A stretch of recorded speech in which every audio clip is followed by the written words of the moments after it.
গেল ৭ দিনে রাজধানীর বাজারে কমেছে পাম ও সয়াবিন তেলের দাম। এমন খবরই দিয়েছে সরকারি বিপণন সংস্থা টিসিবি। কমেছে চিনির দামও। দাম কমতির প্রবণতা দেখা গেছে সরু চালে। তবে স্থিতিশীল রয়েছে ডাল, আলু, শুকনা মরিচ সহ বেশিরভাগ মুদিপণ্যের বাজার দর।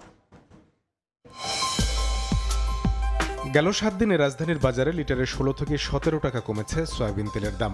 এমন তথ্যই দিয়েছে সরকারি বিপণন সংস্থা টিসিবি। বোতলজাত প্রতি লিটার সয়াবিন তেল বর্তমানে বিক্রি হচ্ছে ১৫৭ থেকে ১৬৮ টাকায়।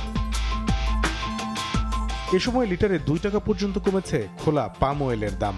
প্রতি লিটারের দাম পড়ছে ১৪৫ থেকে ১৫৩ টাকা। টিসিবির বাজার পর্যবেক্ষণে গেল ৭ দিনে সরু চালের দাম কমতির প্রবণতাও দেখা গেছে রাজধানীর বাজারে।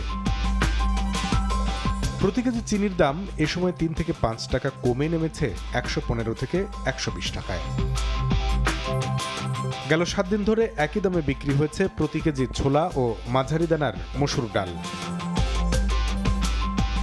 স্থিতিশীল বাজারে শুকনা মরিচ গেল ৭ দিন ধরে বিক্রি হয়েছে ২৫০ থেকে ৪৩০ টাকা কেজি দরে। কামরুল হাসান সবুজ, সময় সংবাদ, ঢাকা। নতুন বেস্ট এভার হারপিক এখন ৫ মিনিটেই পরিষ্কার।